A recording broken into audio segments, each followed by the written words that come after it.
kita lebih rajin sholatnya, lebih sering baca Al-Quran, lebih pintar, lebih sering mengamalkan ajaran-ajaran agama, itu sudah dosa, Pak.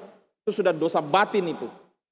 Menganggap diri kita paling bagus dari saudara-saudara kita, menganggap diri kita lebih pintar, baik ilmu pengetahuan umum maupun ilmu pengetahuan agama, itu sudah merupakan dosa, maksiat batin. Nah, yang begini-begini ini yang ingin kita mintakan ampun di bulan Ramadan yang penuh dengan barokah ini. Baik, Bapak Ibu, kita akan masuk ke hadis yang ke-21. Hadis yang ke-21 ini adalah hadis kisah daripada sahabat yang bernama Ka'ab ibnu Malik. Jadi kisah taubatnya Ka'ab ibnu Malik itu diceritakan di hadis yang ke-21 atau hadis yang ke-9 dari bab taubat ini. Panjang sekali, Pak. Hampir 2 halaman. Ya. Ini butuh beberapa kali pertemuan. Yang jelas, kenapa, ada apa dengan Ka'ab ibnu Malik? Kesalahan apa yang beliau lakukan sampai Nabi Rasulullah sallallahu alaihi wasallam tidak mau ngomong sama beliau selama 40 hari, 1 bulan lebih. Coba bayangkan, Pak.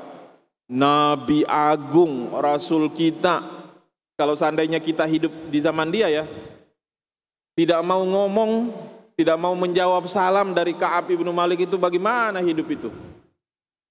Tersiksa, Pak. Pasti saya bisa merasakan apa yang dirasakan oleh Ka'ab ibnu Malik. Masalahnya apa? Apa kesalahan yang dilakukan oleh Ka'ab ibnu Malik? Beliau tidak ikut dalam peperangan, satu perang yang namanya perang Tabuk. Padahal sebenarnya waktu itu dia mampu, tapi karena ditunda, santai dan lain-lain, sehingga dia ketinggalan, akhirnya dia nggak jadi pergi. Itulah kesalahan beliau, sehingga Rasulullah tidak diajak ngomong, tidak diajak bicara, didiemin sama Rasulullah sallallahu alaihi wasallam 40 hari. Dan bukan cuma dia, ada tiga sahabat. Yang pertama Ka'ab ibnu Malik, ini bukan sahabat, ini sahabat besar ya, ini sahabat yang sangat terkenal, min kibaris sahaba. Kemudian ada Hilal ibnu Umayyah. Lalu yang ketiga ada Murarah ibnu Rabi'. Jadi ada 3 sahabat yang tidak ikut dalam perang Tabuk. Dan setelah Nabi pulang dari perang Tabuk, Nabi pun tidak mengajak ngomong, didiamin oleh Nabi 3 orang ini. Seperti apa ceritanya? Baik, kita akan baca, mudah-mudahan waktunya cukup. Wa an Abdullah ibnu Ka'ab ibnu Malik. Dari Abdullah ibnu Ka'ab ibnu Malik. Jadi hadis ini diriwayatkan oleh anaknya yang bernama Abdullah. Wa kana qaida Ka'bin radhiyallahu anhu min banihi hina amiya. Dan Abdullah ini adalah orang yang menuntun Ka'ab ibnu Malik radhiyallahu anhu saat di antara anak-anaknya, banyak anaknya, ada beberapa anaknya, tapi Abdullah ini yang menuntun beliau pada saat beliau mengalami kebutaan. Jadi di akhir hidupnya, di masa tuanya, Ka'ab ibnu Malik ini buta.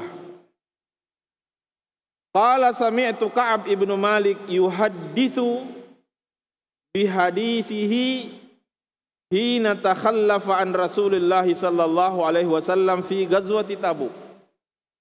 Kata Abdullah, saya mendengar bapak saya Ka'ab ibnu Malik bercerita bagaimana dia atau beliau Ka'ab ibnu Malik ini ketinggalan, tidak ikut bersama Rasulullah sallallahu alaihi wasallam dalam perang Badang, perang Tabuk, Ghazwati Tabuk. Qala Ka'ab berkata, lam atakhallaf an Rasulillah sallallahu alaihi wasallam fi ghazwatin ghazaha qattun illa fi ghazwati Tabuk. Ka'ab berkata, saya tidak pernah tidak ikut. Artinya saya selalu ikut bersama dengan Rasulullah sallallahu alaihi wasallam dalam perang yang dipimpin oleh Rasulullah sallallahu alaihi wasallam. Jadi tidak ada satu perang pun yang tidak saya ikuti kecuali illa fi ghazwati Tabuk, kecuali dalam perang Tabuk. Ghaira anni kat takhallaftu fi ghazwati Badar. Sebenarnya saya juga ketinggalan dalam perang Badar. Walam yu'atab ahadun takhallafa man anhu. Akan tetapi orang yang tidak ikut dalam perang Badar ini tidak disalahkan oleh Rasulullah sallallahu alaihi wasallam. Jadi banyak sahabat yang tidak ikut perang Badar, tetapi Rasulullah tidak menyalahkan orang yang ikut perang Badar. Kenapa Rasulullah tidak menyalahkan? Innama kharaja Rasulullah sallallahu alaihi wasallam wal muslimuna yuriduna 'ira Quraisyin hatta jama'a Allah taala bainahum wa baina aduwwihim ala ghairi mi'adin. Kenapa Rasulullah tidak menyalahkan sahabatnya yang tidak ikut perang Badar? Karena memang perang Badar ini itu niat Rasulullah sallallahu alaihi wasallam pertama keluar bersama dengan kaum muslimin itu bukan untuk perang, tetapi niatnya itu untuk mencegah kafilah dagang Quraisy yang pulang berdagang dari negeri Syam dan membawa harta banyak sekali, onta kuda itu ribuan. Nah, ini tujuannya Rasulullah waktu itu keluar untuk mencegat kafilah ini.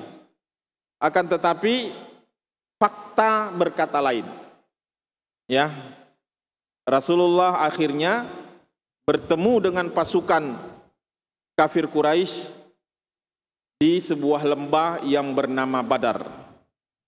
Makanya Rasulullah tidak menyalahkan orang sahabat-sahabatnya yang tidak ikut perang Badar. Walaqad syahidtu ma'a Rasulillah sallallahu alaihi wasallam lailatal aqabah hina tawasaqna 'alal Islam. Dan kata Ka'ab, saya juga ikut menjadi peserta, menjadi saksi, menyaksikan bai'at Aqabah ketika kami bersumpah setia untuk memegang teguh agama Islam. Ya, bai'ah Aqabah ini ada di mana? Aqabah ini tempatnya ada di Mina. Kalau Bapak dan Ibu pernah haji atau umroh, Jumrah Ula, Usta dan Aqabah itu yang dilempar.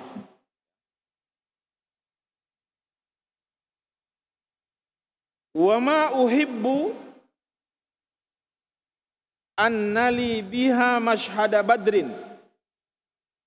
Dan saya sangat berharap bahwasanya keikutsertaan saya dalam baiat Aqabah ini bisa menggantikan ketidakikutsertaan saya dalam perang Badar. Maunya begitu Ka'ab. Wa in kanat badrun azkara fin nasi minha. Meskipun perang Badar ini lebih sering disebut-sebut, lebih masyhur, lebih terkenal daripada peristiwa baiat Aqabah. Wa kana min khabari hina takhallaftu an Rasulillah sallallahu alaihi wasallam fi ghazwati Tabuk anni lam akun qattud aqwa wala aisara minni hina takhallaftu anhu fi tilkal ghazwah. Dan kondisiku, kata Ka'ab ibnu Malik, hina takhallaftu an Rasulillah sallallahu alaihi wasallam fi ghazwati Tabuk, pada saat saya tidak ikut bersama dengan Rasulullah dalam perang Tabuk, anni lam akun qattun aqwa wala aisara minni. Pada saat itu keadaanku, kekuatanku, kesehatanku, kelapangan waktuku itu sangat-sangat sempurna. Saya paling kuat saat itu, ya. Saya paling sehat saat itu, saya paling lapang waktunya saat itu. Wallahi ma jama'tu qablaha rahilataini qattun hatta jama'tuhuma fi tilkal ghazwa. Jadi kalau dalam perang-perang yang lain selain perang Tabuk, itu biasanya saya hanya menyiapkan satu kendaraan, satu kuda atau satu onta. Di perang Tabuk ini sebenarnya saya sudah menyiapkan 2 kendaraan sekaligus. Artinya niat saya memang ada, persiapan saya ada, dan saya dalam keadaan sehat, dalam keadaan prima, betul sekali. Walam yakun Rasulullah sallallahu alaihi wasallam yuridu ghazwatan illa warra bi ghairiha hatta kanat tilkal ghazwa. Dan biasanya Rasulullah sallallahu alaihi wasallam, ya, selain perang Tabuk ini, itu biasanya dia merahasiakan tempat peperangan, dirahasiakan, kemudian rute pada saat berangkat perang itu dirahasiakan.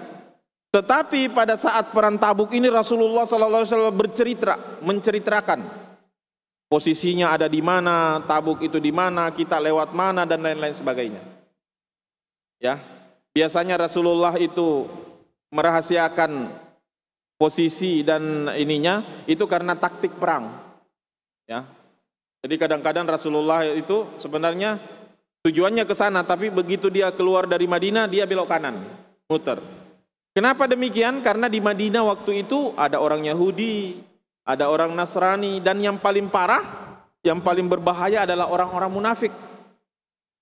Jadi orang munafik melihat, oh Rasulullah keluar sebelah sana, langsung dikabarin musuh-musuhnya. Tetapi dalam perang Tabuk ini Rasulullah terang-terangan, ya, mengasih tahu, menginformasikan kepada kaum muslimin.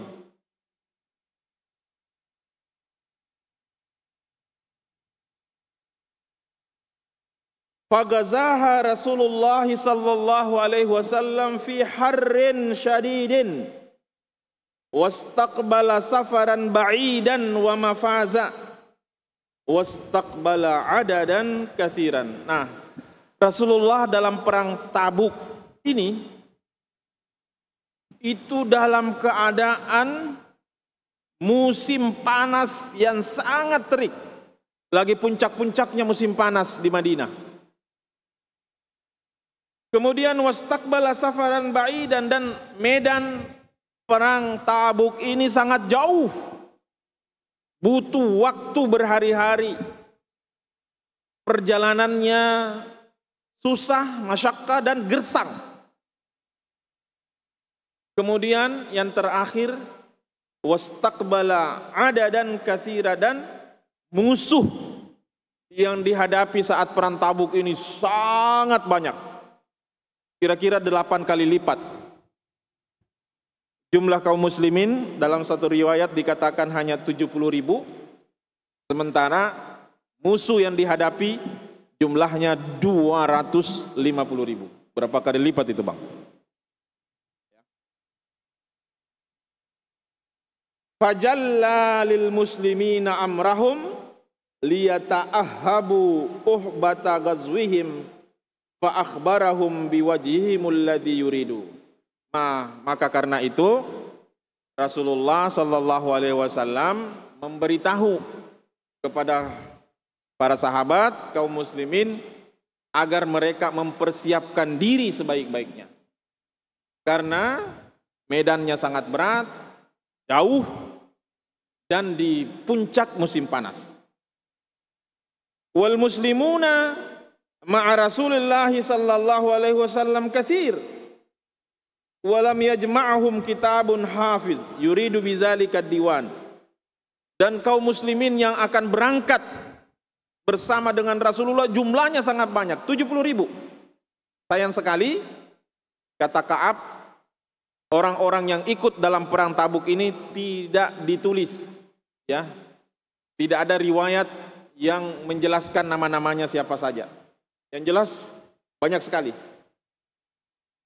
Qala Ka'ab, Ka'ab berkata, faqalla rajulun yuridu ayyataghayyaba illa dhanna anna dzalika sayakhfa bihi ma lam yanzil bihi wahyun minallah.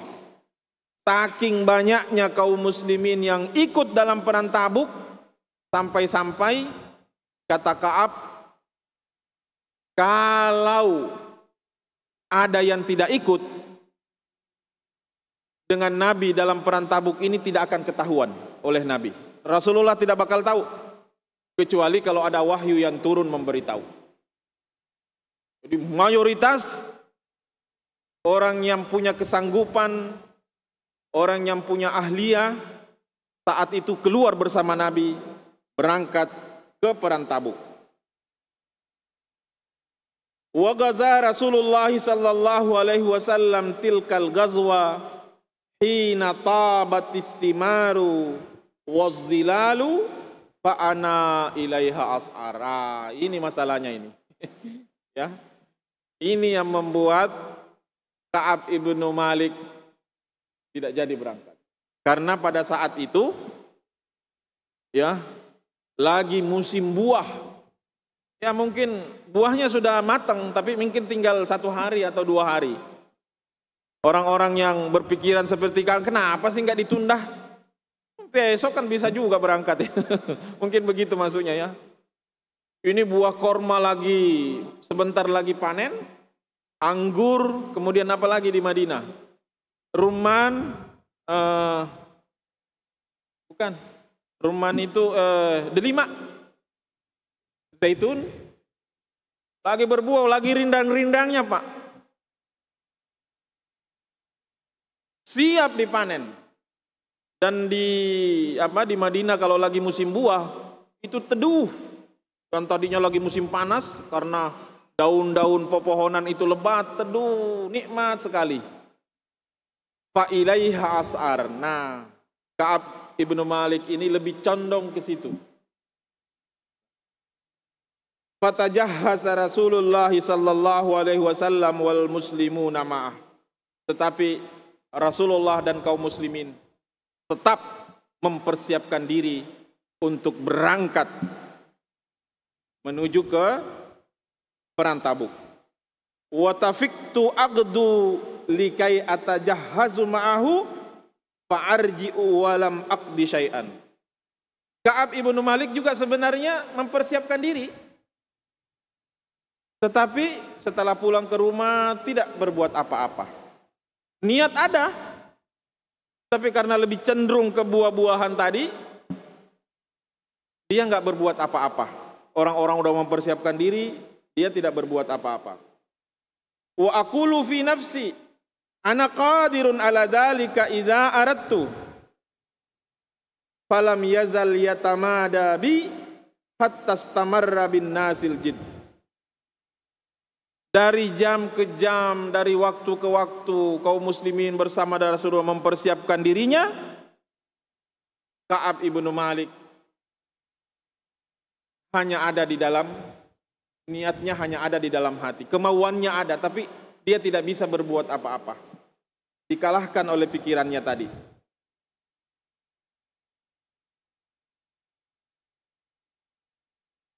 Tsumma ghadawtu faraja'tu wa lam aqdi syai'an falam yazal yatamada bi hatta asra'u wa tafaratal ghazwu. fahamamtu an artahila wa udrikahum. Jadi pada saat Nabi dan kaum muslim ini sudah selesai mempersiapkan diri dan mulai meninggalkan kota Madinah, si Ka'ab ibnu Malik ini dalam hatinya, masih bisa saya kejar, saya masih bisa cepat, saya lagi sehat, saya punya kendaraan 2, insya Allah saya bisa kejar kalau saya mau.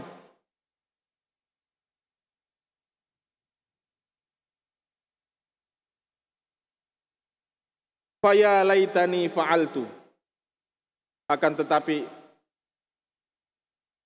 takdir berkata lain. Saya tidak bisa berbuat apa-apa. Tsumma lam yuqaddar dzalika li. Apa boleh buat? Ternyata saya ditakdirkan untuk tidak ikut bersama dengan Nabi dan kaum muslimin dalam perang Tabuk ini. Fatafiktu idza kharajtu fin nasi ba'da khuruji Rasulillah sallallahu alaihi wasallam yahzununi anni la ara li uswah illa rajulan maghmusan alaihi fin nifaq aw rajulan mimman azarallahu taala minad du'afa. Pada saat Rasulullah dan kaum muslimin berangkat menuju ke perang Tabuk, Ka'ab ibnu Malik ini keluar jalan-jalan di kota Madinah dan dia tidak mendapatkan sahabat-sahabat Nabi yang lain kecuali orang-orang munafik dan orang-orang yang memang tidak bisa berangkat, orang-orang lemah yang memang ada uzur dan tidak diizinkan untuk berangkat di perang Tabuk. Dan itulah yang membuat dia sangat-sangat sedih. Ya. Ini hadisnya masih sangat panjang sekali ya. Ini seperti apa penyesalan daripada Ka'ab ibnu Malik dalam hadis ini, menarik sekali untuk kita ketahui ya, yang menyebabkan dia tunda-tunda, akhirnya tidak jadi berangkat, kecenderungan kepada buah-buahan, musim buah dan lain-lain sebagainya. Itulah kesalahan beliau, sehingga pada saat Rasulullah pulang dari perang Tabuk, Rasulullah mendiamkan, tidak diajak ngomong sampai 40 hari, sampai ditegur ya di dalam Al-Quran kalau nggak salah, disinggung. Dan hadis ini diriwayatkan hampir di semua kitab hadis. Demikian kira-kira apa yang bisa saya sampaikan. Mudah-mudahan ada manfaatnya. Saya kembalikan ke Bang Hendra, mungkin ada satu pertanyaannya. Ya, karena ada kegiatan, silakan. Baik, terima kasih kepada guru kita Al-Mukarram Kiai Haji Abu Hurairah Abdul Salam LCMA yang telah menjabarkan hadis ke-21 yang menarik. Ceritakan dari awal tadi tentang Ka'ab bin Malik ini, dan kelanjutannya nanti kita akan simak lagi ya. Terus lanjutkan ini karena terkait ini pertaubatan sahabat itu bisa menjadi satu iktibar buat kita semua tentunya. Baik, ada pertanyaan, kita berikan kesempatan. Ibu ya, satu, silakan Bu.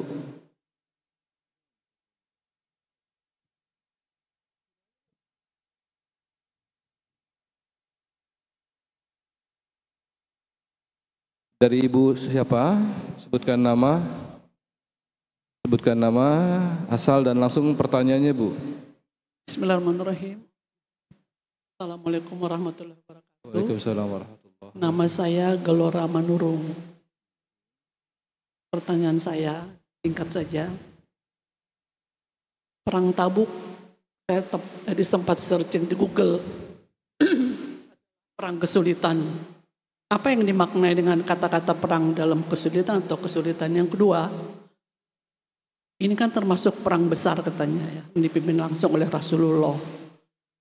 Kemudian yang kedua pertanyaan, apa yang bisa kita maknai dengan relasinya dengan kita sekarang Ramadan di penghujung 10 hari terakhir? Terima kasih. Baik, terkait dengan perang Tabuk, relasinya dengan perang kesulitan tadi dari Ibu dari keluarga Manurung. Mungkin kita bisa relasikan pakai terkait dengan perang Tabuk ini dan kesulitan berperang dalam kesulitan itu. Silakan pakai. Baik, makasih Bu, pertanyaannya bagus sekali ya. Jadi seperti yang saya sampaikan tadi, bahwasanya memang perang Tabuk ini terjadi pada saat puncak musim panas. Ini tantangan. Ini jangan dibayangkan Bapak Ibu, musim panas di Timur Tengah, terutama di Madinah, sama dengan musim kemarau kita di mana di Indonesia. Beda Pak. Di sana itu benar-benar sudah gersang, ya. Bahkan salah satu teman saya di daerah Sudan, kalau nggak salah di Afrika ya, itu kalau musim panas, itu kap mobil itu bisa dipakai untuk goreng telur. Itu benar Pak. Begitu pula dulu, sekarang Madinah, kita kalau pergi umrah itu udah hijau Madinah Pak. Dulu tidak seperti itu. Dulu belum ada teknologi penyulingan air laut menjadi air tawar untuk dipakai nyiram tanaman, untuk dipakai mandi, belum ada. Ya. Jadi sungguh bisa dibayangkan bagaimana masyakkah, kesulitan ya yang dihadapi oleh Rasulullah pada saat peristiwa perang Tabuk. Belum lagi jarak antara Tabuk dan Madinah itu sangat jauh, melewati bebatuan, Mafaza itu daerah yang sangat tandus kering, tidak ada air, tidak ada sumber air. Kemudian yang ketiga, kesulitan yang dihadapi oleh Rasulullah, jumlah musuh yang dihadapi saat itu sangat banyak sekali, 8 kali lipat jumlahnya. Nah, hubungannya dengan menahan ya, dengan ibadah puasa yang kita lakukan, memang ada sedikit mirip-miripnya ya. Karena pada saat itu walaupun terjadi di musim panas, tapi itu kebetulan pas dengan musim buah. Artinya kalau Rasulullah atau kalau para sahabat itu tidak bisa menahan syahwatnya seperti yang dialami oleh Ka'ab bin Malik ini, memang dia tidak bisa berangkat bersama Rasulullah. Dan terbukti Ka'ab karena cenderung melihat ya buah yang sebentar lagi dipanen, kemudian takjub dengan pohon-pohon yang rindang dan lain-lain sebagainya, dia tidak bisa menahan hasratnya. Nah, ibadah puasa yang kita lakukan sebenarnya ini ya tujuannya adalah menanamkan rasa itu Pak. Bapak dan Ibu, di bulan Ramadan ini kita sudah sukses menahan untuk tidak makan, tidak minum, tidak berhubungan seksual ya. Itu sudah bisa. Di luar Ramadan sanggup nggak perasaan itu ya untuk berbuat sesuatu yang kira-kira kita dilihat oleh Allah Subhanahu wa taala? Nah, ini ujiannya di luar bulan Ramadan. Jadi kalau kata para ulama, kalau kita sudah bisa menahan makan, minum dan berhubungan seksual, itu dianggap sudah lulus. Tapi itu masih tingkat anak-anak Pak. Kalau anak sekolah itu masih udah bisa dibilang naik kelas. Tapi ada yang lebih besar dari itu ya. Makanya perasaan atau sikap yang kita lakukan sehari-hari di bulan Ramadan ini, kita akan lihat hasilnya di luar bulan Ramadan. Ya. Kalau kita tertib di jalan karena ada CCTV, takut ditilang elektrik ya. Tetapi kalau kita punya perasaan ketakwaan yang ada di dalam dada kita itu, buah dari madrasah Ramadan ini, insya Allah semua bulan itu akan menjadi Ramadan semua. Dan alangkah indahnya apabila kita bisa memiliki sikap dan prinsip seperti itu. Terima kasih. Cukup ya.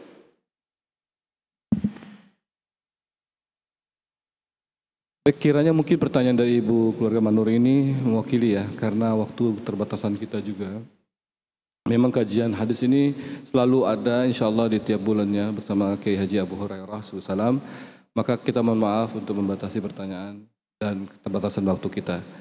Mudah-mudahan. Kenapa Bu? Nanti. Maaf, nanti langsung diskusi aja secara pribadi ya. Terima kasih. Mungkin karena keterbatasan waktu kita tutup kajian ini dengan sama-sama membaca doa kafaratul majlis. Subhanakallahumma wa bihamdika asyhadu an la ilaha illa anta astaghfiruka wa atubu ilaih. Amin ya rabbal alamin. Hadanallahu wa iyyakum ajma'in wal afu minkum. Assalamualaikum warahmatullahi wabarakatuh.